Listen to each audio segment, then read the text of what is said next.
हिमाचल वासियों को लगने जा रहा है दोहरा झटका। चरम पर पहुंचेगी महंगाई।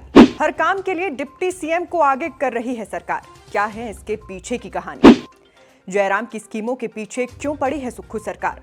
अब कौन सी योजना में होगा व्यवस्था परिवर्तन? राजनीति शतरंज के खेल की तरह होती है। प्यादों की लड़ाई से खेल की शुरुआत होती है। धीरे धीरे हाथी, घोड़ा, ऊंट, वजीर सभी अपनी अपनी चालें चलते हैं, मगर सबका मकसद सिर्फ एक होता है, राजा की सुरक्षा।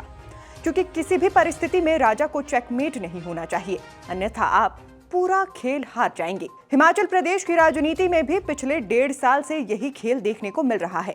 इतनी दिलचस्प राजनीतिक कहानियां हम पहले दूसरे राज्यों की सुना करते थे। हम सभी ने देखा है डिप्टी सीएम चंद्रमोहन को चांद मोहम्मद बनते हुए, जिन्होंने अपने इश्क के लिए सत्ता की सबसे बड़ी कुर्सी छोड़ दी, अपना धर्म छोड़ दिया।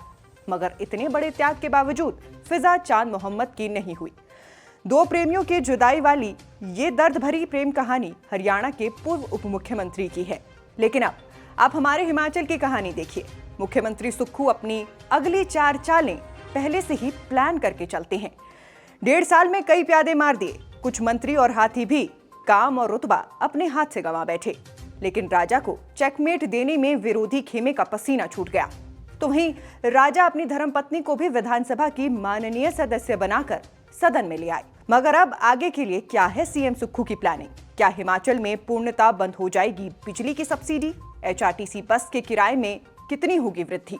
आखिर जयराम सरकार की सभी लाभार्थी आधारित योजनाओं को क्यों बंद करना चाहते हैं मुख्यमंत्री? बताएंगे पूरी कहानी, इसीलिए वीडियो को अंत तक जरूर देखें। और जानकारी अच्छे लगे तो इसे शेयर जरूर कीजिएगा। उपचुनाव खत्म हो चुके हैं, साथ ही सरकार पर मंडरा रहे चिंताओं के बादल भी छट गए हैं। इसीलिए अब सरकार को चिंता है तो सिर्फ प्रदेश के आर्थिक स्थिति की। अपने 1.5 साल के कार्यकाल में ही जयराम सरकार के 5 सालों के बराबर कर्ज लेने का रिकॉर्ड तोड़ चुकी है सुक्खू सरकार। सरकार ने डिप्टी सीएम मुकेश अग्निहोत्री की अध्यक्षता में एक रिसोर्स मोबिलाइजेशन कमेटी का गठन किया है। अब ये कमेटी क्या कार्य करेगी, ये सोचने का विषय है, क्योंकि इससे पहले भी सुक्खू सरकार ने कई सारी सब कमेटियों का गठन कर रखा है। बात करेंगे इन सभी सब कमेटियों की, लेकिन पहले चर्चा कर लेते हैं मुकेश अग्निहोत्री की। क्योंकि प्रदेश के लिए आर्थिक संसाधन जुटाने की खातिर जो सब कमेटी बनी, उसके अध्यक्ष बने हैं उप मुख्यमंत्री मुकेश अग्निहोत्री।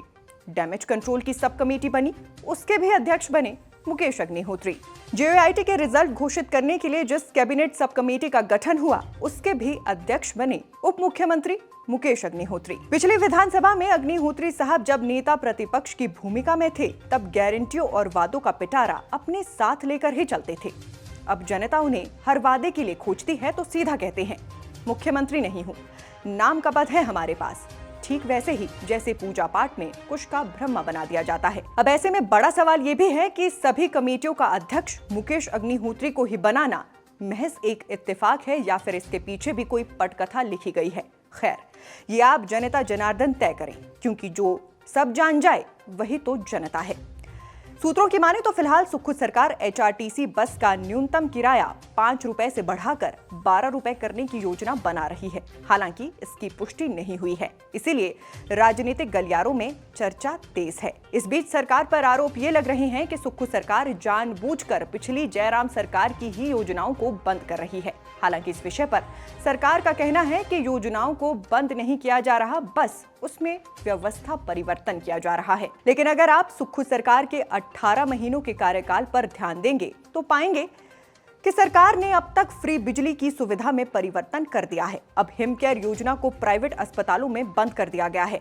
1000 से अधिक स्कूल बंद कर दिए गए हैं। जनमंच कार्यक्रम को बंद कर दिया गया है। कई सारे डिवीजन, सब डिवीजन पर ताले लटका दिए गए हैं, उनसे उनका दर्जा छीन लिया गया है और ना जाने क्या क्या बंद हो गया। अब ये महज इत्तेफाक तो नहीं हो सकता, क्योंकि जो जो योजना बंद हुई उन्हें जयराम सरकार ने ही शुरू किया था। और हैरानी की बात यह भी है कि अभी तक किसी ने भी सरकार से ये सवाल नहीं पूछा कि इतनी सारी सरकारी योजनाओं और परियोजनाओं को बंद कर प्रदेश सरकार ने कितने करोड़ रुपए की बचत कर ली। वहीं इतना सब करने के बाद भी सरकार लगातार अपने खर्चों को कम करने के लिए तमाम कोशिशें कर रही है। कैबिनेट सब कमेटियों का गठन तो इस कदर किया जा रहा है कि अब गारंटियों वाली सरकार को कमेटियों वाली सरकार कहा जाने लगा है। बहरहाल, आने वाले वक्त में प्रदेश सरकार सख्त फैसले लेगी, ये तो तय बात है, और इसका सीधा असर जनता पर भी पड़ने वाला है।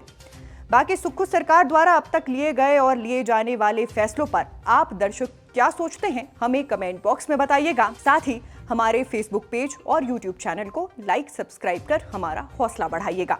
फिलहाल के लिए इस वीडियो में बस इतना ही। अगला वीडियो लेकर जल्द हाजिर होंगे, तब तक के लिए नमस्कार।